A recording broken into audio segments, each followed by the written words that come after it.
నమస్తే. పార్లమెంట్ ఎన్నికల వేళ కాంగ్రెస్ పార్టీలో వరుస జాయినింగ్స్ అవుతా ఉన్నాయి. ఇక బీఆర్ఎస్ నుంచి బీజేపీ నుంచి వలసలు వస్తున్నటువంటి పరిస్థితి.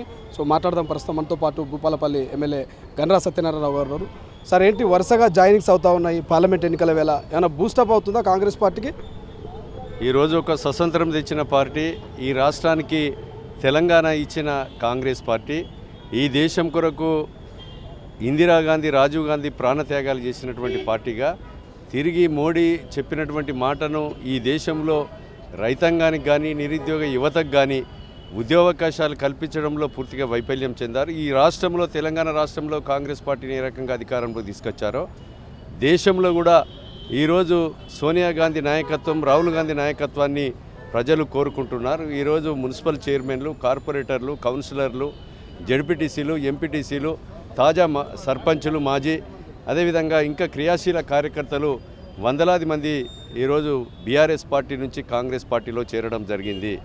మా యొక్క సోనియా గాంధీ పెట్టిన 6 గ్యారంటీ పథకాలు ఏవైతే ఉన్నాయో, మరి మొదటి రోజునే మహిళా సోదరిమణులకు ఉచిత బస్సు ప్రయాణం కానీ, అదేవిధంగా 10 లక్షలతో ఆరోగ్యశ్రీ పథకం కానీ ఈరోజు ప్రవేశపెట్టడం జరిగింది. మళ్ళీ తిరిగి 500కే వంట గ్యాస్ సిలిండర్ని ఇవ్వడం, ఉచిత జీరో బిల్ వచ్చే విధంగా 200 యూనిట్లలోపు కరెంటును కూడా కాంగ్రెస్ పార్టీ అమలు చేయడం జరిగింది.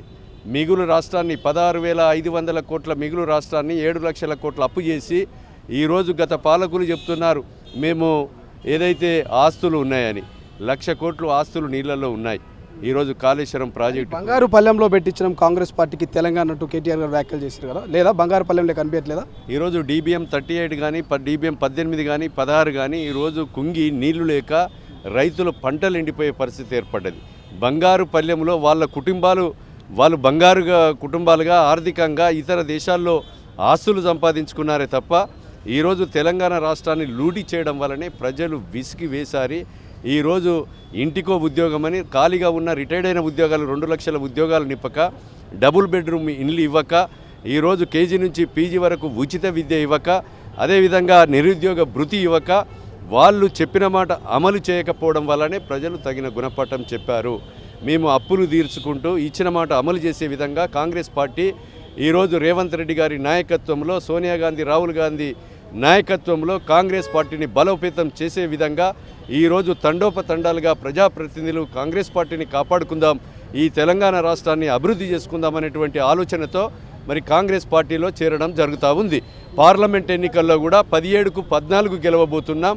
ఈరోజు బీఆర్ఎస్ పార్టీకి అభ్యర్థులు వెతుకునే పరిస్థితి ఏర్పడ్డది కనుక ఈరోజు రాబోయేటువంటి రోజుల్లో ఎన్నికల్లో తెలంగాణ రాష్ట్ర ప్రజానికం, మేధావులు, కవులు, కళాకారులు, అన్ని వర్గాల ప్రజలు కూడా కాంగ్రెస్ పార్టీని ఆశీర్వదించమని విజ్ఞప్తి చేస్తూ ఉన్నాం. కానీ ఏం చెప్తారు? ఇప్పటికే మొదటి జాబితాను బీజేపీ విడుదల చేసింది. అభ్యర్థులు చూస్తే బలమైన నాయకులుగా కనిపిస్తూ ఉన్నారు.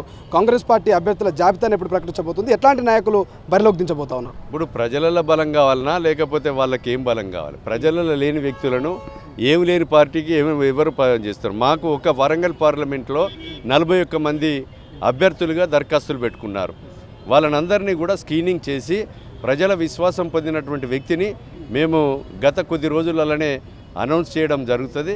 ఈరోజు ప్రజల మన్ననలు పొందేటువంటి వ్యక్తులను 17 మందిని అనౌన్స్ చేసి 14 పార్లమెంట్లు గెలవబోతున్నాం.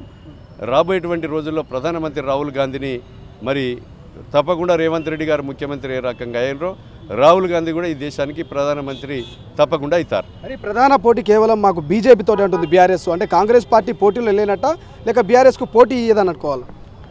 అసలు 14-12 పార్లమెంట్లలో రెండు పార్టీలు కూడా పోటీలో లేనట్టే. మాకు అసలు ఏ పార్టీ పోటీలు ఉంటుందనేది కాదు. వరంగల్ పార్లమెంట్లో ఎవరైనా ఊహించినరా?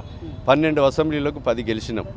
ఇప్పుడు ఆ మిగతా 2, అదేవిధంగా మిగతా 10 అసెంబ్లీలో కూడా మేము 2.5 లక్షల మెజారిటీని గతంలో చూపెట్టాం. ఇంకొక 1,00,000-1,50,000 పెరుగుతుంది.